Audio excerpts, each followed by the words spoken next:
Hi, this is Forrest, host of the Pancake King Life and Marriage on the Spectrum podcast and YouTube series. This is a special episode where I got to interview the former lead singer of the Fray, Isaac Slade. It was an awesome conversation to have. He was great to talk to, and it's such an honor to put this out for you all to see.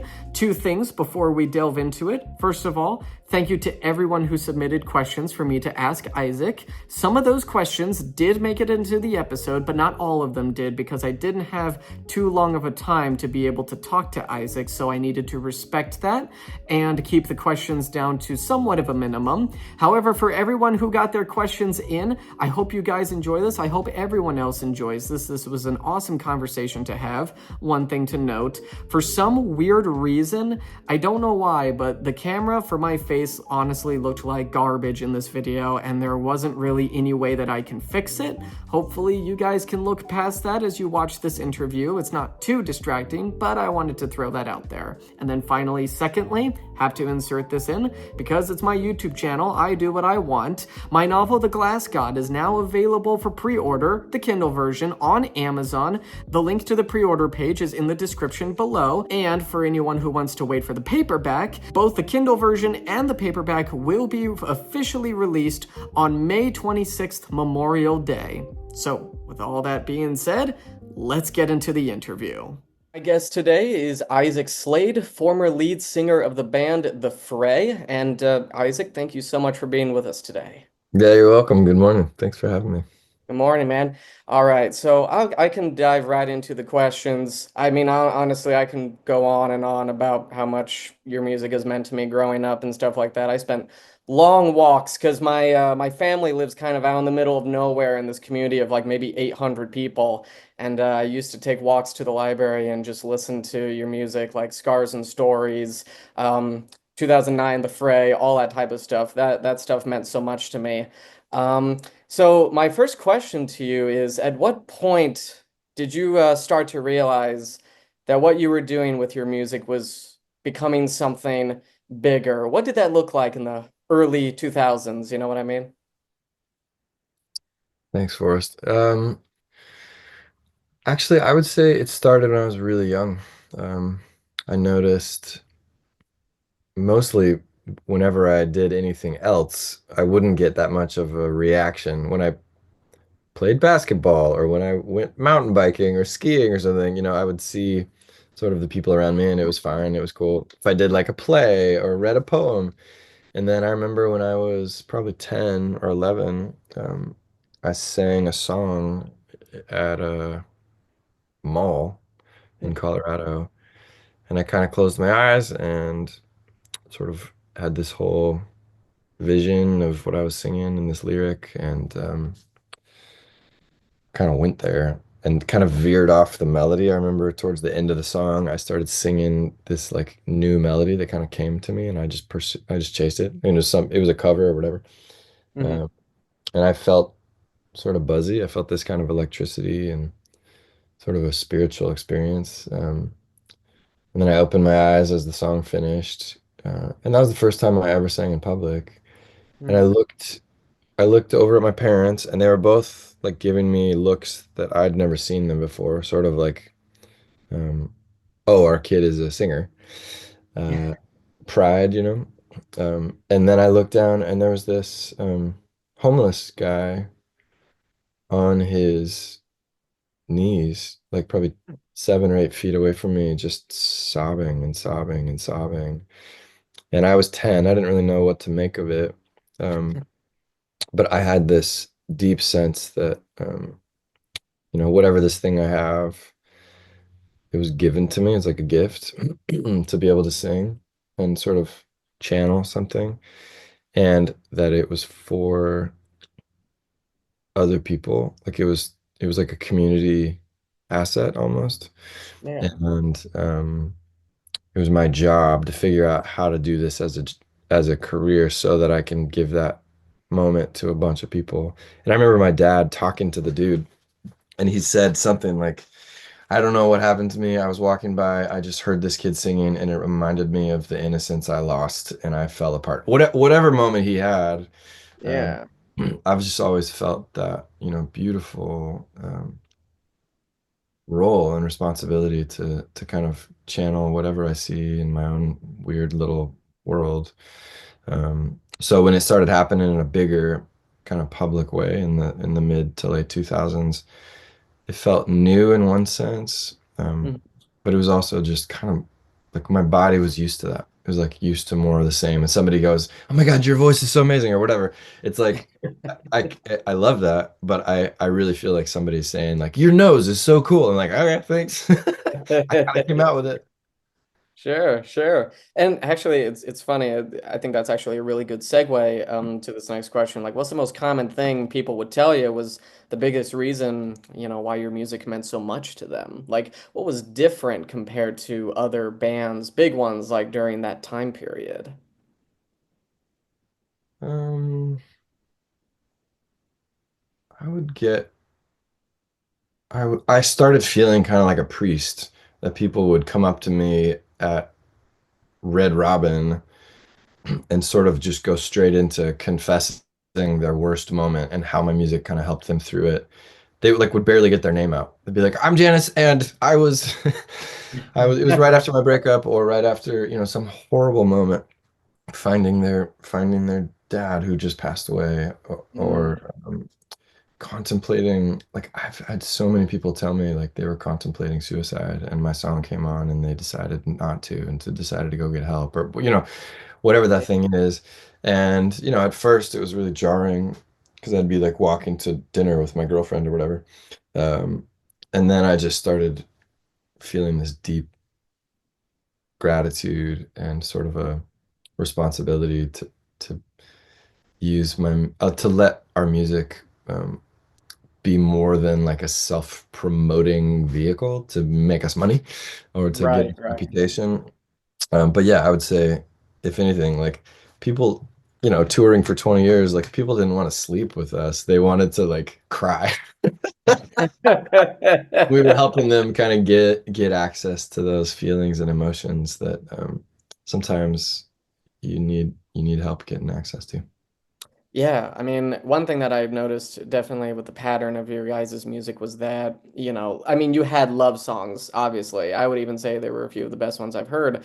But they were always kind of dipping into, life itself. Telling stories, I think, is the best way to put it. Like in your first couple of albums, a lot of your songs are telling a story. There's like a narrative in there.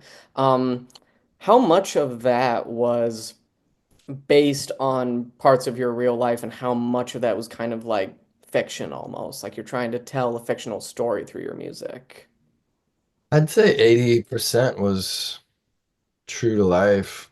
We have a couple songs like The Fighter or Mm. um, actually maybe just The Fighter. Hmm. Maybe it's more. Where we tried to sort of do the Springsteen thing of coming up with a character and a story and a plot.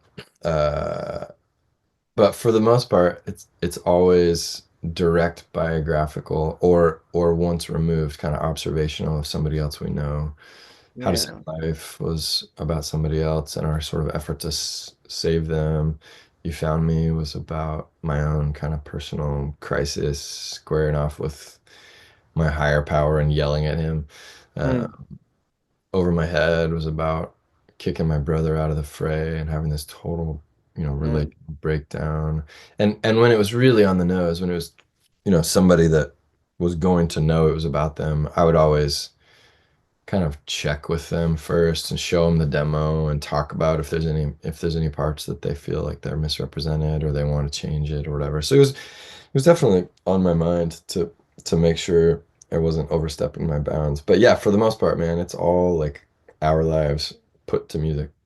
Wow, so that includes the song Enough for Now from the '09 album. That's probably one of my favorite songs from you guys, and that one is just pure story.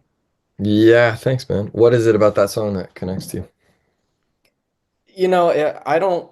So actually, it's so funny. It took us a few months, just to get this interview together and everything. And in the amount of time that it took for us to get to this point, um, I got my first novel completed. It will be published next week, and Whoa, dude. yeah, Congrats.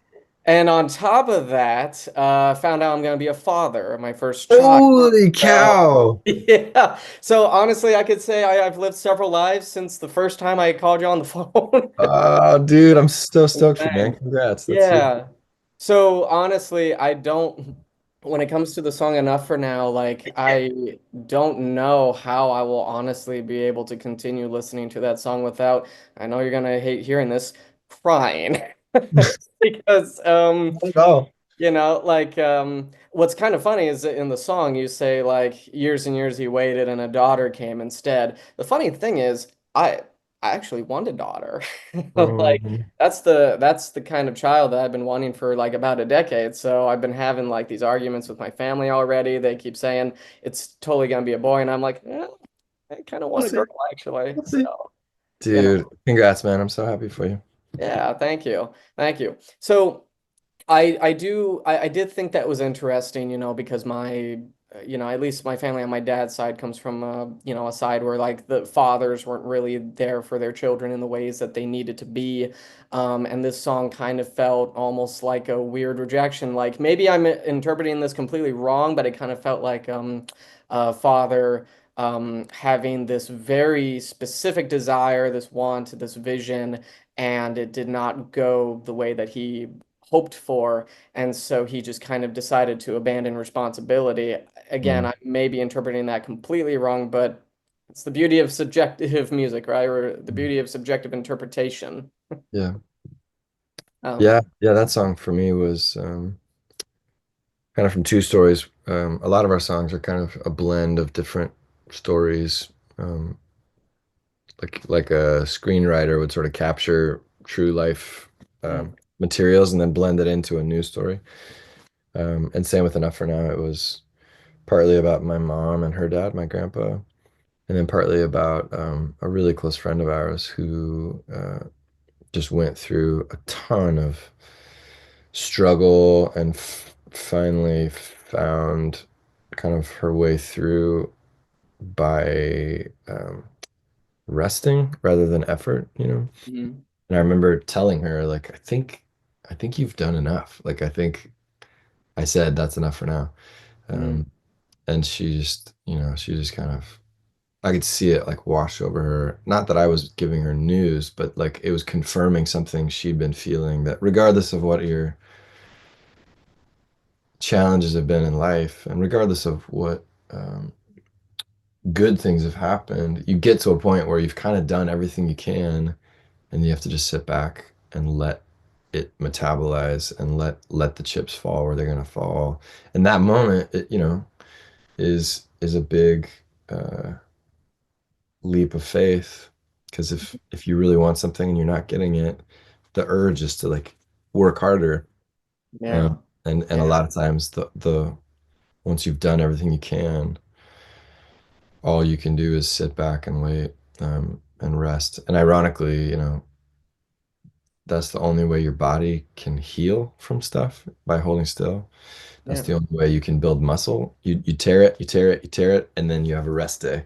And yeah, that's the only way you can really find deep um, peace and relaxation by sort of trying, and then giving up and letting it happen. So it's counterintuitive for sure.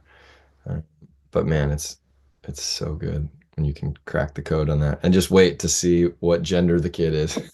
yeah. Right, right. I know. I'll be finding out next month, so not much longer now. Awesome. It'll just be funny when I text my family and say, "Hey, I was right the entire time," but we'll see. Yeah, that's good.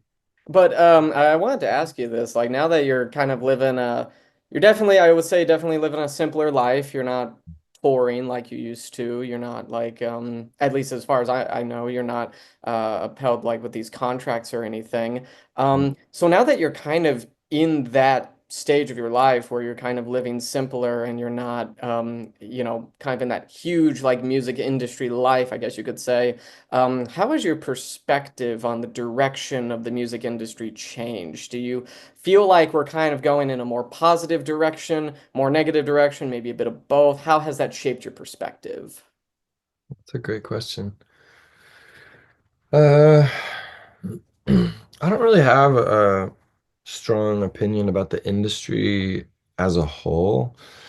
Um, I do think generationally we're at an interesting moment where um, there's been such like deep manic unrest Mm, uh, that my my friends like teens, I guess. So maybe people that were born, basically Gen Alpha and Gen Z, um, they're they're a little unanchored and they're mm, they're looking for things that can hold them steady. Um, mm, and I think I just sense kind of a general ache for that. Um, mm, and you can kind of theorize about where that's from. It's this, there's a lot of like seismic activity going on right now. There's tectonic shifts. Like nobody knows what AI is going to do to us 50 years from now. Nobody knows what effect a constant scrolling on Instagram is doing to our brains or our mm, 7-year olds' brains. mm, Nobody really knows what America's role in the global community is going to look like in 15 years. A lot of my mm, friends with trans kids are talking a lot about Canada. I mean, like it's a weird mm, time yeah. to be alive, especially as an American. And I think because of that, um, people are sort of maybe taking two strategies. One is like uh, just to drive faster when you're lost. You just Yeah. maybe if we go faster, we'll get to where we're going sooner. And then the other is um, sort of a slowing down and searching for more ancient things, like Mm, in a world of um, 3-minute tweet feeds, people are starting to go back to Stonehenge a little bit and wondering mm, what are the things we've always known that we will always know. Just like mm, that desire for permanence and that desire for, I don't know, even, I don't know, maybe you relate to this, like as you start thinking about carrying the torch from your parents to like a kid and yeah. what are you going to pass along to them? It kind of makes like staying up on your DMs look hilarious. And Sure. really draws, I think it's drawing a lot of people back to a spirituality and to a sort of commitment to mental health and a commitment to deeper in-person relationships. And so if all that to say, musically, I can sense both of those things. A lot of people are just kind of tripling down and going faster. Yeah. And Yeah. for things, the old things don't distract us anymore, so we got to find new things. And then there's Right. this other kind of deeper, a little slower current of people acknowledging a deep hunger that can't be fed by one more funny post. Yeah. Right. No, it's true. Actually, I think this segues very well into a question that I had because, like, you opened a record shop, which, in and of itself is awesome. In a way, you are kind of preserving the world of physical media, and in Mm, a lot of ways, we've been seeing physical media get phased out. I'm a huge film fan. I love, owning physical movies and stuff like that. That's where one of my passions lies. And yeah, it was upsetting, honestly. Like, I walk into my local Target and they don't have a section for films anymore. They just completely replaced that. wow. Ironically, they just replaced it with more books. So I don't know if physical books are making somewhat of a comeback, but how do you feel about the future of like physical media? Do you think that there's still a good chance it could, well, apologize, still think it could make a chance for a good comeback, or are we just kind of in an inevitable path where we're getting more and more digital? I don't know. I do know we're in a constant cycle of format change. Mm-hmm. And we have been since um, the music industry rose up around the first um, physical media, which was sheet music. Yeah. And when the radio, when the recording medium arose, the sheet music industry panicked. Mhm. And they said this is the end of all things. Nobody's Yeah. going to buy Yeah. sheet music anymore. Lo and behold, the new format actually grew the old format because Yeah. people are always going to want to listen to music.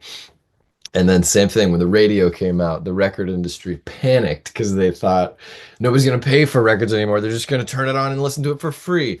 Lo and Yeah. behold, it just fed the record industry and created both. The same thing happened with um, the film industry when the TV came out. They thought nobody's going to go to movie theaters anymore. Lo and behold, the movie budgets quadrupled because they had to Big give time. people something they couldn't get at home. So I view it as a really, really cool part of our 190-year story around music that Mhm. whatever's going to happen in the next 5 to 15 years is just going to be more of the same. It's going to be super smart people exploring new ways to translate super iconic.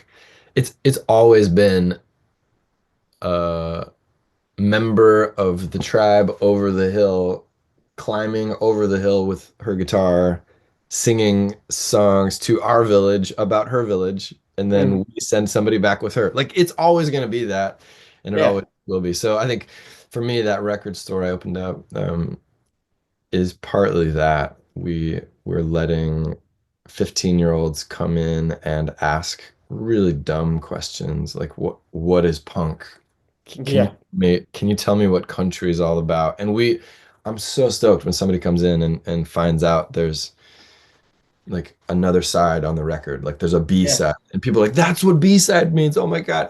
Like getting these incredible moments of people coming in and like old white dudes coming in and being like, "What's hip hop again?" And we show them Talib Kweli, and he gets to feel it and touch it and put it on. And I think for me, I have a record player in my living room, and I could put on any one of the 26 million songs on Spotify, and that's great. And I listen to Spotify all the time.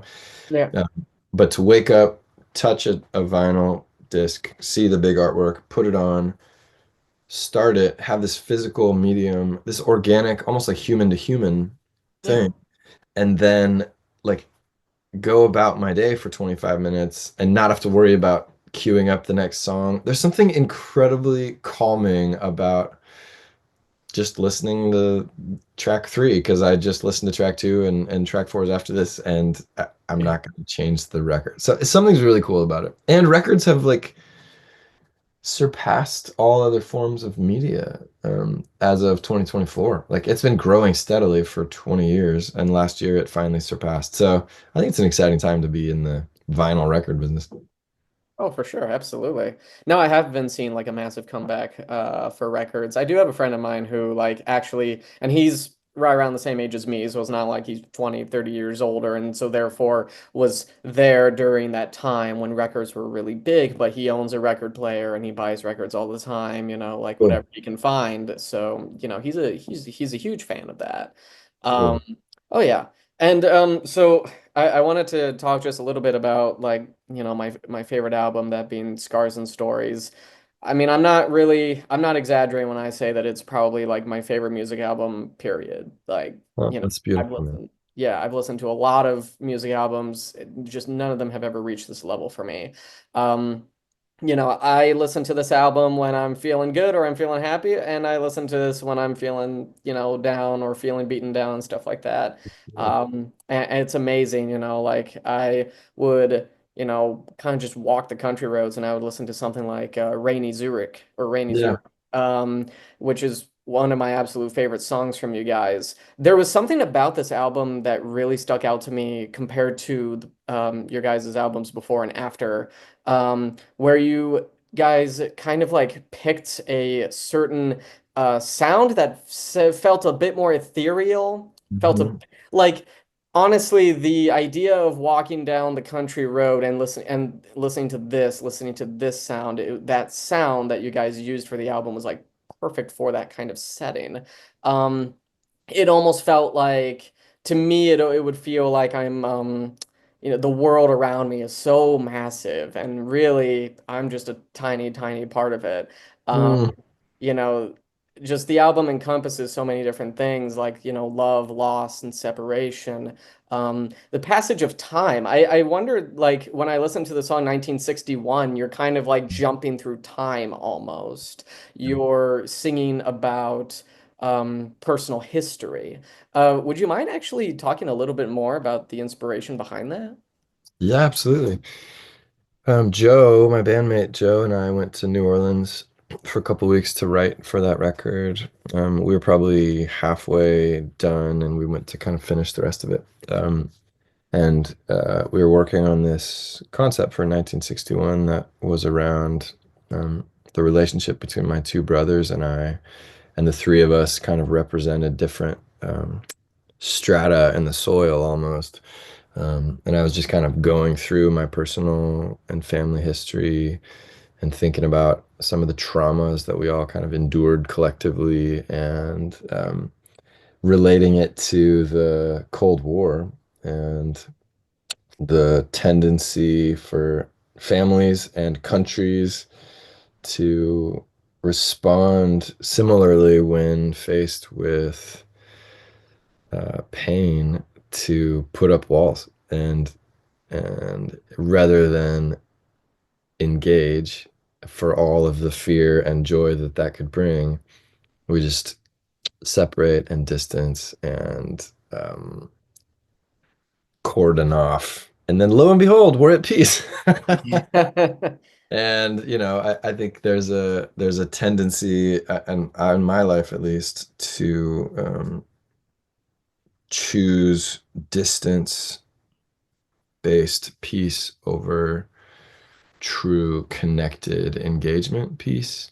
Hmm. And they're similar, but one is rich and full and beautifully dynamic and exchanging of ideas that you agree and disagree, and there's this pleasure to it. And the other is this cold, black and white, distant, barbed wire, tense Thanksgiving dinner.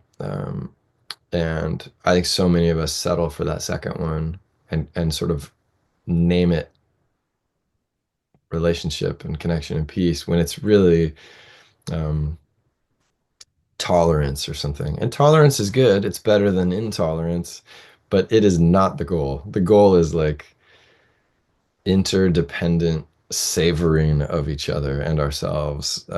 And tolerance is a step towards that. And I think the point of the song for me was like my parents' generation identified tolerance as a need, Hmm. but they got stuck a little thinking that was the eventual terminus, the destination of human relationships. And like name one marriage where the two people say, I tolerate you. I tolerate you too. It's like that's not the point. You're looking for something Yeah. much deeper. But yeah, that's what 1961 is about.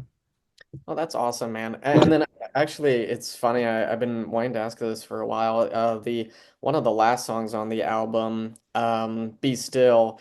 To me, like of all the songs that you guys wrote at the time, that one probably felt the most like, okay, are you guys actually just singing directly about God? Are you like almost like singing from God's perspective? The way the lyrics go, "Be still and know I am," that's a very Christian, biblical, God thing. Was that intentional or am I completely off? I would say I have such deep uh, profound respect for Islam and Judaism and Buddhism and Hinduism and Christianity, Hmm. many other faiths that I have tried to squint and sketch what I see. in common with all of them.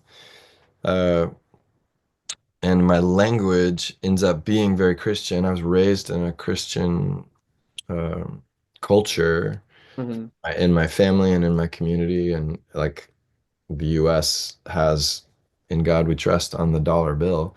Right. Um, uh, but I would say, if anything, I am deeply spiritual and almost anti-religious.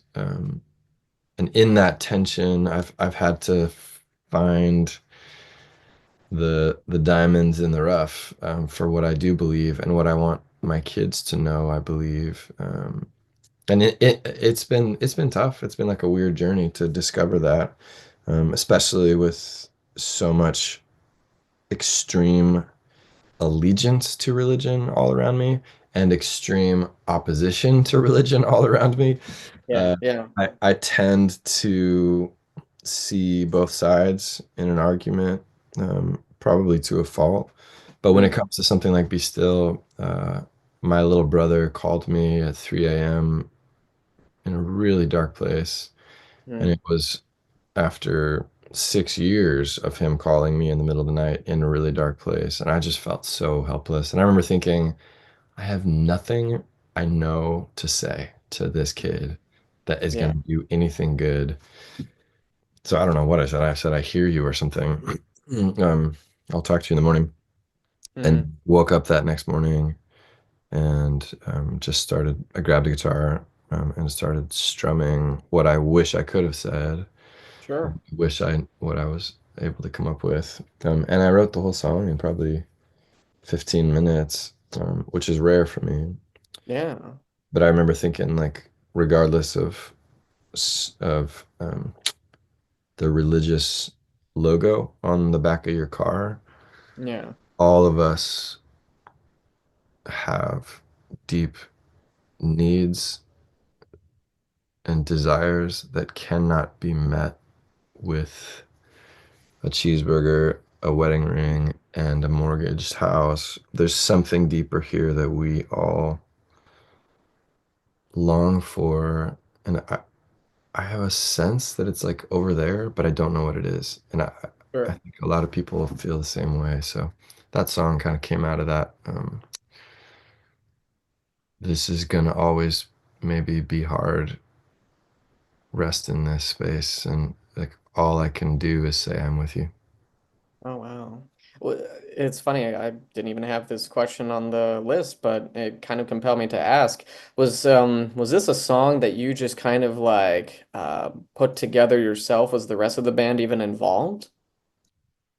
They were involved. I had the song completely written by like 9:30 that morning, and we were set to be in the studio that day. So I drove up to the studio, and we were about to work on another song for the record. And I told the guys I'd written this, little lullaby, and I was just going to show them, and said like, I don't think this fits the record, but I just wrote it. Tell me what you think. Um, and the guys did something really different than they've ever done. They all just said like, sit down and record that. And they went in, Ben, our drummer, went in and hit record. It was just the four of us. And he engineered it, I think. Maybe our engineer was there. I can't remember. And I did 2 takes of it. Um, and everybody kind of looked at each other and said like, I think that's it. That second take is good enough. Yeah. And I thought like, well, we should all add things to it, like you should put drums on it or whatever. And all three guys were like, nope, that's good enough. So we put it in the pile. And then, we ended up spending another 4 months on that record, went to LA to work with our producer. And I think we were actually we started it in LA and then we finished it in Nashville. And while we were in Nashville finishing up the record, I remember telling the producer, who was this like rock icon. He had done some of our favorite records, Pearl Jam and Rage Against the Machine and Stone Temple Pilots and Chili Peppers and uh, Soundgarden. And I told Brendan, our producer, like I really want the record to end with Be Still. And he Mm. said no. We all sort of outvoted him, and he said, "Fine, let me see what I can do." And then he put this really cool delay on the piano. So instead of "brr," it goes bum bum bum bum Mm. bum bum bum bum. Bum. So that was really cool. And Yeah, then yeah. he added this bagpipe kind of sound called a hurdy-gurdy, and it's like a violin basically, but it's got a circular bow, and you crank on this thing, and this instead of a bow, it's got a circle with the strings Mhm. on it, and it just makes this constant drone that you can play by itself or you can play it against with another melody. So he jumped on the hurdy-gurdy, which I'd never seen in real life, and he laid it on top of it. But that recording that is on the record was the original demo from that very first day, hours after hours after writing it. And the band was, absolutely involved. If anything, just in championing it being there in the first place, and then in guarding the song from being something else too fancy and overproduced. So yeah, I consider that one, you know, a huge collaboration. Oh, that's awesome, man.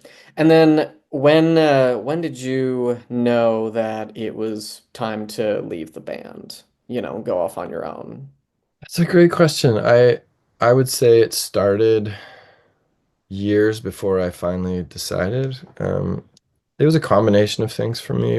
One felt a little bit like the writing on the wall that we had slipped into a space of autopilot, um, at the same time as kind of plateauing career-wise. Our ticket sales had kind of leveled off and then started declining, but we were Mm, still trying to play the same size venues. So then we started co-headlining with people to keep that same 20,000 seat experience. And then hmm we started opening for people to keep that 20,000 seat experience. And then finally started sort of owning our recalibration that the hits had dried up and we were starting to play 10,000 and then 5,000 and then 3,500 and then we were struggling to sell 2,000.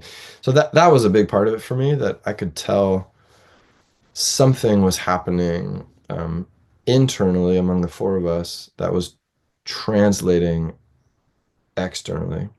Um, and then that led me to really look at, what evolution requires. And I think there's like a disassembly and a reassembly. hmm And I don't know exactly why, but I could just tell the four of us didn't have it in the tank to do that disassembly and reassembly.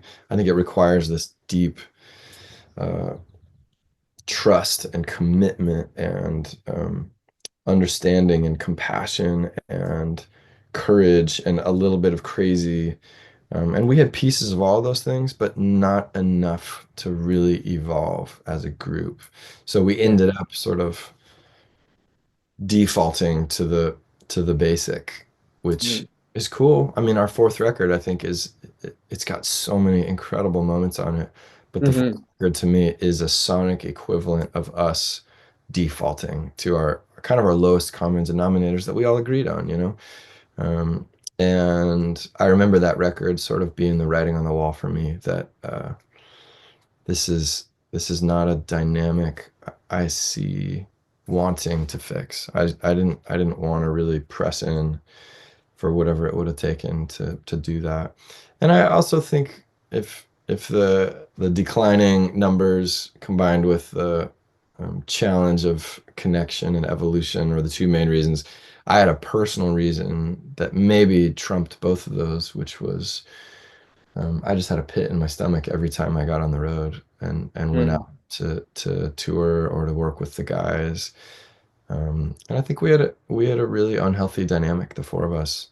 hmm Which brought out the best in each other at the same time as bringing out the worst. And uh, I know I was 25% responsible for that. I was one hmm of the four. Um, but we went to a lot of therapy and a lot of management discussions and a lot of Yeah, a lot of work trying to fix that dynamic, and I could never really crack the code.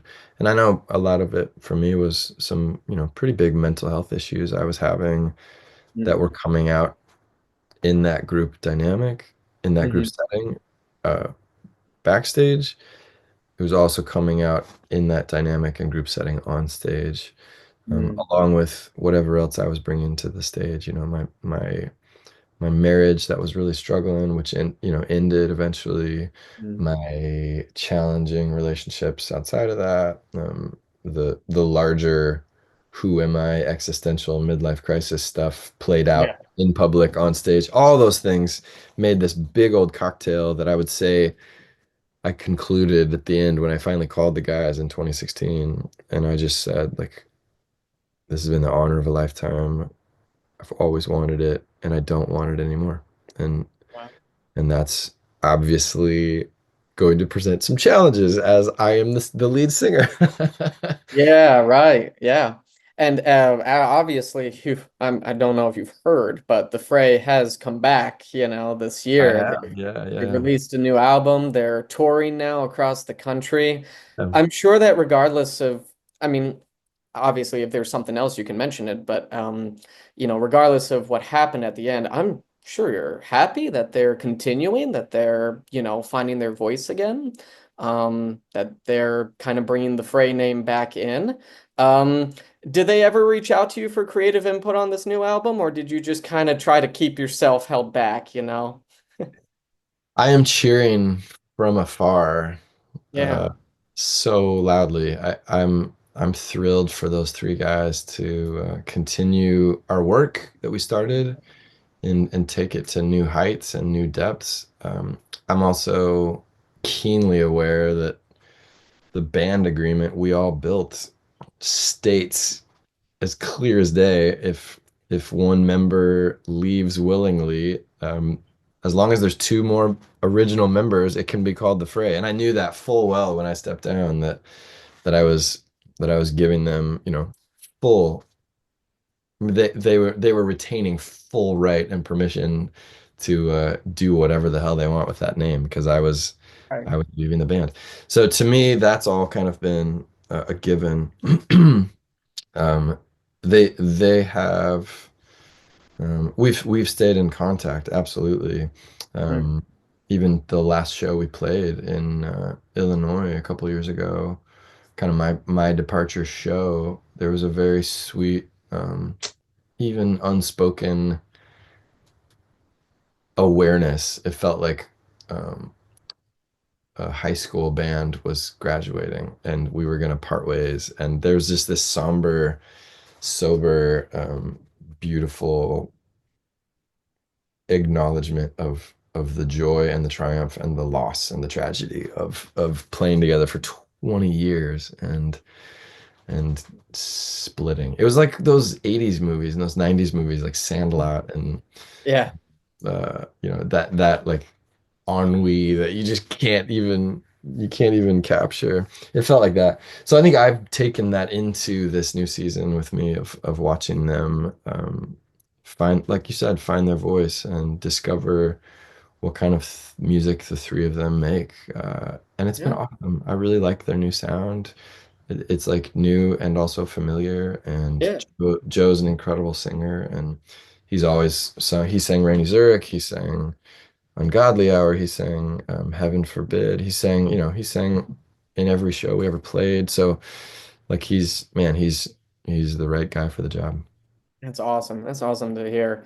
Well, man, I've got like one final section for you. I'll try to go through this quick since we don't have much time left. But a couple of people were very interested when I put out an announcement that I was interviewing you, and they submitted some of their own questions.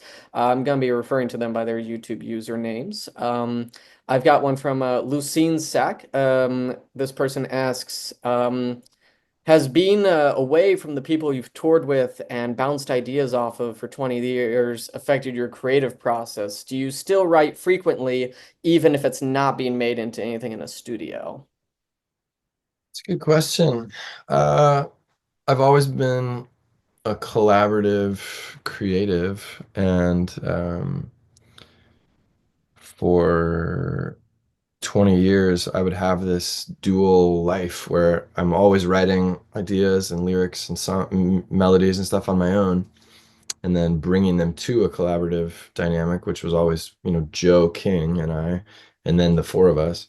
And when that stopped, I sort of floundered for a bit, but I kept that backstage writing constantly. I've done that since I was 16. And about September, I looked at one of my best friends and I said, like, have you ever written a song before? And she was like, no, not really. And I was like, we should try. Let's see what happens. And she and I and our kids are all best friends, and like we all just hang out all the time. And so she and I just started writing, and right away she's this like really powerful, opinionated person. And she, even though she wasn't like experienced in the songwriting, she's a filmmaker and a producer and all that stuff. So she has like storytelling in her blood and poetry and stuff. So we just started busting out these songs together. And I started feeling those old feelings that I used to feel with Joe, where um, there's immediate feedback. There's immediate sort of like, is that good? Is that okay? Is it better? How about now? And she and I started cranking out song after song after song. And next thing I knew, I was looking at an album. Like we have 11 songs now at Mm. various stages. And one of them is called Beautiful. It's this, really vulnerable song for me. And I remember we've worked on it for months, and I remember thinking like, oh, this is the kind of stuff I used to feel when I'd be sitting on a song that I knew I needed to give to people. I feel it again. Okay, here we go. So Yeah. that kind of worked backwards and thought like, I think I need to do music again. So I haven't had it, and then for the last 10 months I have, and it's a total joy to have it again. Is this your way of indirectly confirming that you're releasing a solo album? I am gonna release a solo album. I Oh, think, that's awesome. Yeah. yeah, I think I'm gonna take it nice and slow. I'm gonna do the Austin smoker method, nice and easy, 24 hours. Just keep drinking beer all night while it cooks. I'll probably just start putting out a song here and there, and eventually there'll be enough for an album while I like get my feet under me. But yeah, I played that song Beautiful for the first time last month at a festival I played at, and it was so great just to get a new thing out in the air again. I haven't done that for 10 years. That's awesome. That's awesome, man. I'm so glad I got that out of you. That was one of the biggest goals that Awesome. was There you going go. on You got doing. it. You got Yeah, it. that's great, man. So the classic Stair 5713 asks, well, he says, you found me is one of my favorites, and I'd love to know how that came about. You're great at capturing the immediacy of an emotion and building a story that breaks your heart in the best way. I kind of feel like you explained it a little bit with the song earlier, but is there anything extra you would add? Yeah. You Found Me was one of the hardest songs I think we ever wrote. It took 2.5 years from inception to completion. The demo was raw and angry and um, tender all at the same time. And then as we fleshed it out, it ended up being too angry or too permissive or too dogmatic. So we Mhm. would just dial all these different, we would twist all these dials on the song to make it a little more balanced. And then finally, when the bridge came together, um, it became sort of a like perfectly tensed up spoke bike wheel. Everything was just like even. Mm. And I remember thinking, this is this is how I feel. I feel this deep faith running to the core of my person, and deep anger and doubt uh, about all of it. And wanting to throw it all out, but knowing some of it is just as true as I know anything to be. And that tension is really strange, especially with loss and anger and things that are, you know, incredibly painful. So I called, I remember when we finished it, I got a hold of Adam Duritz, my like hero, the singer from Counting Crows, and I said, I'm really nervous every time I sing this song, like even just as a band rehearsing in the studio, I just start crying. Like I'm nervous to sing this song in public because it really, I said it really cuts to the bone. And Adam just goes, "You're good. What you really need to worry about is if the song doesn't cut to the bone. That's when you have a problem. So this is a great issue you're having." So that really changed my view on the song and on songwriting and singing in general. If it makes me fall apart, I'm probably right on the vein of gold that I need to be. Right, right. I'm actually reminded a little bit of my writing experience with this novel I'm coming out with, where they're like, I'll have a character do a monologue and someone will read it and go, "You need to cut this because I know what you're doing. I know you're trying to get your own like message across, but you know, things are much better when done subtle." You Yeah, know? absolutely. Yeah, a lot of the versions in the beginning were very on the nose and too obvious. And then we would just like settle it up and put some smoke in there and Yeah. put some candles and mirrors and stuff, bring the mystery. Yeah, that's great. That's great. 2664K asks, are there any versions of the song The Fall? It is my favorite song, and there's only one phone recording of it being played live. Sounds like that was one that you, because I've heard of it, but I don't think you guys ever put it on any albums or anything. It was kind of ended up stuck in the pile or something. Yeah, that's a great question. I don't know. Um, that would be a, Ben Weissaki question. That drummer, man, he knows. I remember one of his secret weapons was we would be stuck on we had a great verse, great intro, great verse, great pre-chorus, and then the chorus would just be like, meh.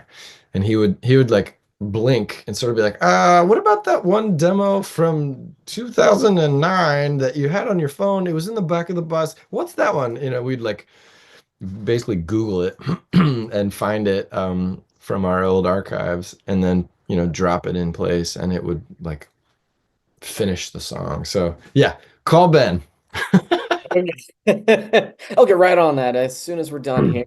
Yeah. And then finally, a question from FPR Charter. You actually met him personally a little while ago at the Bluebird Music Festival.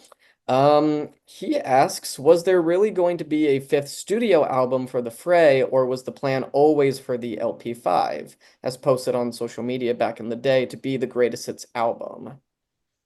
There was. We had probably 35 songs for that fifth record. We were on the hook with Sony to put out a fifth LP, and then we'd be released from our record deal. And the greatest hits sixth album was always a mutually agreed upon option. So if the Sony wanted it and we wanted it, we could do the sixth record. Yeah. Um, and then when I told the guys I was going to start stepping down, it was in February of 2016. We were set to start making our way into the studio over the next 6 months or something. And I told the guys because it was time to like sign up for a second record deal. Uh, Uh-huh. and you know, I was thinking of the second record deal. There's always, you know, it was going to be three fixed with two options. So we're looking at, you know, LP 6 through 10 for another 10 years. And I could tell the other guys were really wanting to do it. So I felt like I owed them Hmm. to tell them like I got one more record in me, not six. Sure. Do with that whatever you will. If you want to flip me off and walk away now, I get it. If you want to keep the lights on, I get it. If you want to do this fifth record, I get it. So I kind of gave them every every possible scenario that I knew I could afford at least. And they eventually decided what they wanted to do was go back to the label, change our contract so the fifth record had three new songs on it from that fifth album and nine greatest hits. And then we did a greatest hits tour and kind of satisfied the contract obligations, Yeah. cleared the deck for the Fray 2.0, and also kind of got what we needed out of the pile of songs we had. But yeah, that fifth record, man, it was the the album that never was. I still think about it every once in a while. It had some incredible tunes. Dave and I started writing a lot together for that record. We had some really cool songs. Yeah, that was one of the saddest parts about that era as we finished. It was like a casualty of the separation. Oh, hey, we're still getting new songs that Chester sang in Lincoln Park 20 years later. Maybe That's some of true. those will That's find it, true, man. find the That's sunlight. true. I love that. Well, man, I appreciate you so much for coming on. Thank you so much for agreeing to do this. And Yeah. I look forward, as well as I'm sure a lot of other people do, to your solo album when you release it in 2029. You know, Thanks, Forrest. I appreciate it, man. Good to see All right. you. Good to see you, man. You have a good day. Congrats on the novel. Congrats on the baby. Absolutely. Thanks, Yeah. man. Appreciate Yeah. it.